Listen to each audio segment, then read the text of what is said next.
네, 네. 아니 정말 사고가 큰 사고였다면서요? 그쵸. 목숨을 네, 큰 사고였죠. 뭐 어찌 보면 소생한 게 기적일 정도로 맞아요? 네, 네. 뭐 병원에서 어. 초반에 응급실에서도 그렇게 하셨고 사실 중환자실에 있다는 것 자체가 생명이 위험하다는 그죠. 뜻이잖아요. 그래서 중환자실 특히나 첫 한 달은 이제 더 심한 환자들이 가는 곳에 있었고 총 2달을 있었으니까요. 네, 꽤 위험한 환자였죠. 그죠. 네. 그러니까 두 번째 생일 할 만하네요. 네. 네. 네. 근데 화상의 원인이 교통사고였다고요? 네, 네, 교통사고였고요. 저랑 오빠랑 이제 저희 집이 좀 학교랑 멀었어가지고 오빠가 종종 이제 오빠 저를 태워서 차에 태워서 저를 집에 데려가 줬었어요. 너무 그때 고맙게. 대학생 네, 시절? 오빠도 이제 군 복학해서 대학생이었고 저는 이제 4학년 학생이었고요. 졸업반? 네, 그랬죠. 그래서 당시에 대학원에 가고 싶다 생각하면서 좀 공부하던 공부를 때? 하던 때였어요. 그래서 그때 전공은 뭐였습니까? 저는 학부에서는 유아교육을 공부했고요. 그래서 실습을 하면서 제가 유아교육보다는 좀 그때도 이렇게 주변부에 있는 아이들한테 관심이 갔었어요. 근데 실습을 갔는데 이렇게 잘 따라주는 아이들보다 친구들하고 좀 못 어울리고 발달이 좀 더디다 이렇게 느껴지는 아이들한테 더 눈길이 가고 그래서 이제 그 당시에 제가 놀이치료를 공부하고 싶다는 마음에 이제 소망을 갖게 됐죠. 장애 아동들 놀이치료? 네, 네. 뭐 굳이 장애 아동까지는 아니더라도 좀 발달이 더디고 뭐 어려움이 있는 아이들한테 놀이 치료가 도움이 된다는 걸 그렇죠. 이제 알게 되고 예, 이제 예. 제가 그걸 해보고 싶었어요. 그래서 그 당시 그 공부를 좀 이제 대학원 갈 준비를 하던 중이었고요. 그래서 네, 오빠도 그 당시 이제 시험 공부를 하러 왔다 갔다 하던 때여서 둘이 이제 끝나고 그렇게 아주 자주 둘이 같이 집으로 가곤 했었는데 예. 뭐 그날도 늘 다니던 길로 다니던 시간에 그렇게 가던 중이었고 신호가 바뀌었는데 그러니까 이제 빨간불이 들어서 저희 오빠는 차를 세우고 네. 네, 기다리고 있었죠. 근데 뭐 앉아서 뭐 내일 뭐 하냐, 뭐 계획이 뭐냐 이런 아주 일상적인 얘기를 하던 대화 나누고. 중이었는데 네, 뒤에서 이제 음주운전 하신 분이 아이고. 네, 술을 아주 많이 드신 분이 이미 사고를 내셨고 그리고 도망을 가면서 아주 빠른 속력으로 달리셨대요. 그래서 저희 차가 신호대기선 제일 뒤에 서 있었나 보더라고요. 예, 그래서 예. 저희 차로 그 차가 와서 아주 세게 들이받게 됐고 저희 차가 그 충격으로 뭐 확실치는 않지만 뭐 이렇게 여기저기 막 튕겨지면 이 차와 저 차와 이렇게 튕겨지다가 네, 불이 나기 시작한 것 같아요. 그래서 차량의 화재? 네, 화재가 있었죠. 그래서 뭐 오빠도 저도 처음에는 정신을 잃었어서 모르고 있다가 이제 제 쪽으로 먼저 불이 붙었고 그래서 오빠가 저를 꺼냈을 때 이미 제 상반신에 불이 붙어 있었다고 하더라고요. 그래서 오빠 저를 꺼내는 과정 중에 오빠 팔에도 좀 불이 옮겨 붙고 네. 그래서 오빠도 화상을 좀 입었고요. 근데 많이 다쳤는데 저 때문에 네, 전혀 표시도 못 내고 살고 있고요. 네, 그래서 오빠가 티셔츠 벗어서 불 꺼주고 누가 수건 던져줬대요. 그래서 그걸 이렇게 불 껐다고 하더라고요. 그래서 저희 오빠가 한 26밖에 안 됐을 때거든요, 그때가. 근데 너무 지금 돌이켜 생각해 보면 되게 어린 나이임에도 그죠, 불구하고 그죠. 너무나 빠르게 용감하게 이렇게 대처해 준 게 두고두고 너무너무 고마운 일인 것 같아요. 조금만 늦었으면 네, 저희 둘 다 뭐 목숨을 그냥, 잃었겠죠. 네, 네. 차가 폭발을 했다고 하더라고요. 저 두 꺼내고 분이, 나서. 두 분이 네. 빠져나오고 차는 폭발. 네, 네. 아이고.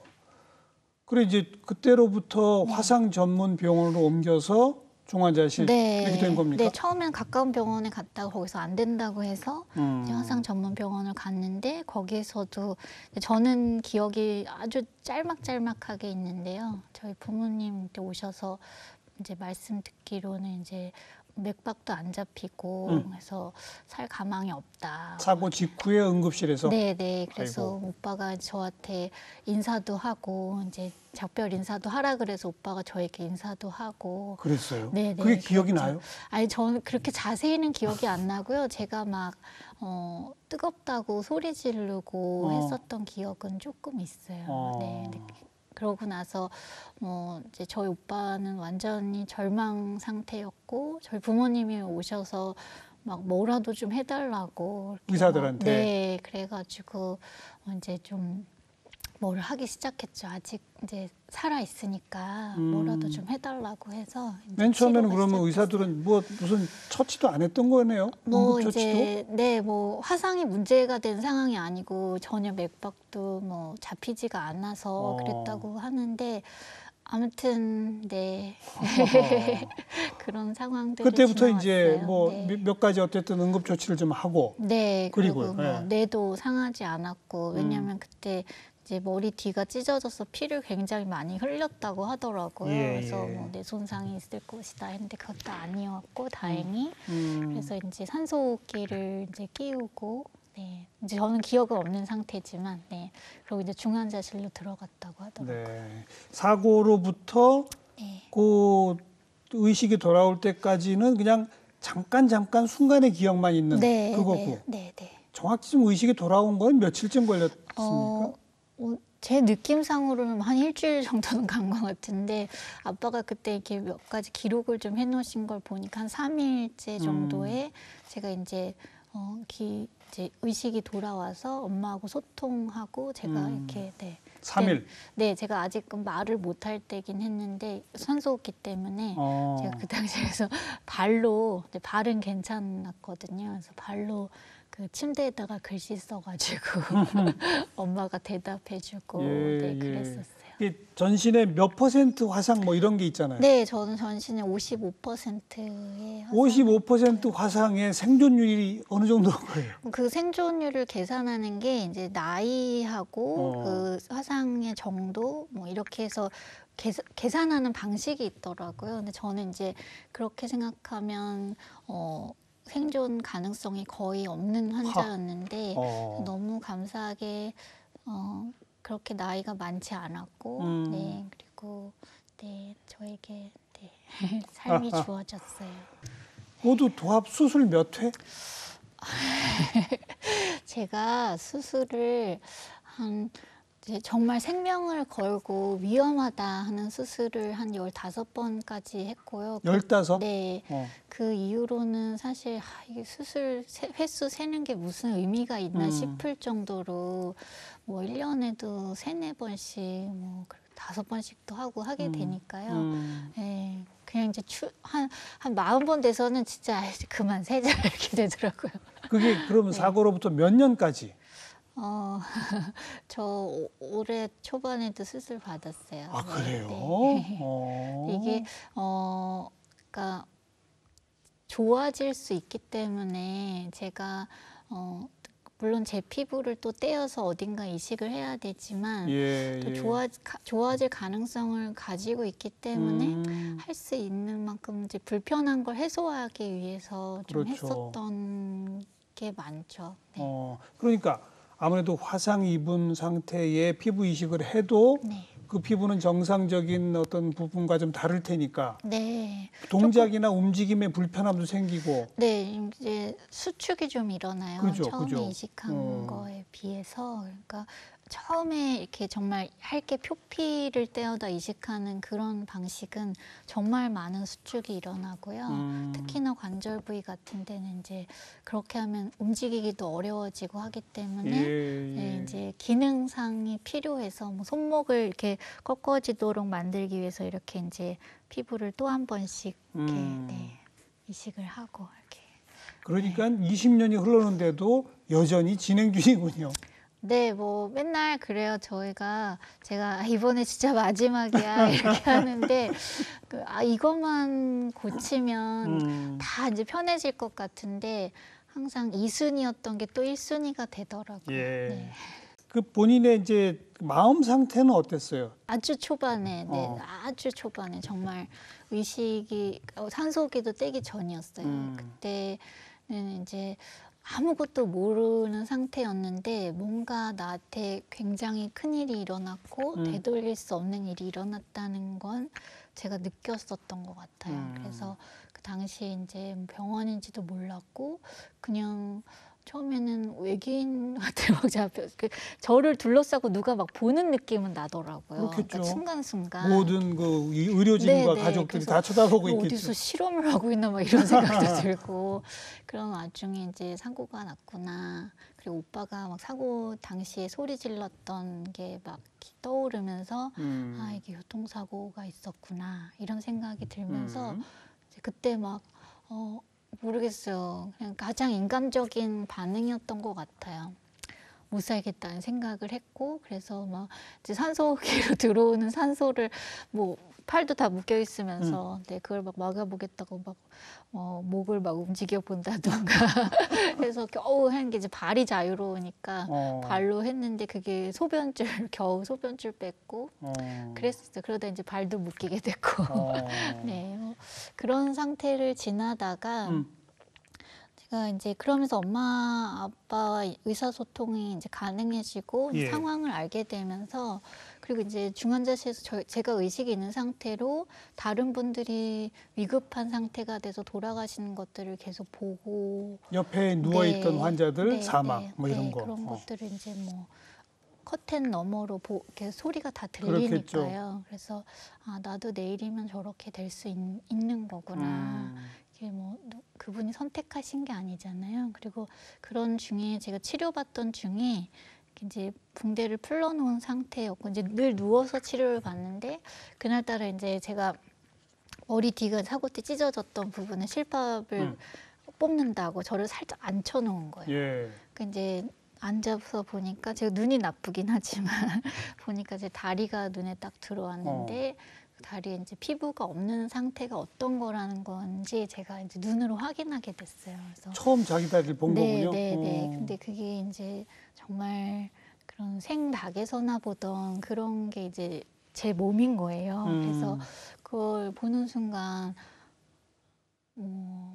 내가 아무리 참고 아무리 버텨도 살 수 없는 상태구나라는 생각이 들었어요. 그래서 이제 옆에서는 자꾸 또 사망 네, 모습이 네. 들리고 그래서 하니까. 그래서 엄마가 이제 중환자실에 면회 시간이 하루에 한 20분 딱 제한도 정도밖에 있죠. 제한되었잖아요. 근데 그때 들어와서 엄마가 이제 밥을 먹이세요. 이제 의식도 있고 먹을 수 있으니까 그러니까 막 밥을 먹이시는데 이제 이 밥이 다 무슨 소용인가 싶은 거예요. 이렇게 밥으로 채워지지 않을 피부 상태를 봤기 때문에 그래서 엄마한테 오늘 상태를 보게 됐고 나도 살 수 없을 상황인 것 같다.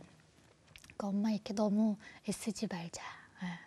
그런 얘기 했었던 것 같아요. 저희 엄마가 너무 강인하셨던 게 사실 그때 진짜 지금 저희 엄마 그냥 보통의 상태라면 그냥 막 주저앉으셨을 것 같아요. 근데 그때 엄마 너무나 강인하게 다시는 상처 보지 않겠다고 약속해달라고 그러시면서 그냥 아무렇지도 않게 다시 밥을 떠서 제 입에 막 밀어 넣으셨어요. 그러면서 기도하셨죠. 이게 지선이 살이 되고 가죽이 되게 해달라고 이게 피부가 되게 해달라고 이렇게 계속 기도하시는 게 제가 이제 말을 못하고 엄마도 이제 다른 말을 하지 않고 계속 기도하시면서 밥을 먹이시는 거예요. 그래서 제가 그때 그냥 엄마를 위해서라도 살아야 되는 거구나.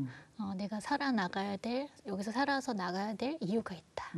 네, 그런 생각을 하게 엄마다. 됐어요. 네, 그래서 그냥 그 당시에 제가 할 수 있는 일이라고는 뭐 밥을 먹는 것, 네, 아픈 거 참는 것 이거밖에 없을 때였으니까 그래서 뭐 열심히 밥을 먹었어요. 그래서 네, 반 공기 먹으면 엄마가 너무 기뻐하셔서 그때 밥도 열심히 먹고 그랬었죠. 어머니한테 효도 잘 하죠? 하려고 하는데 네. 본인 지금 다리 본 얘기를 했는데 네. 내친 김에 네.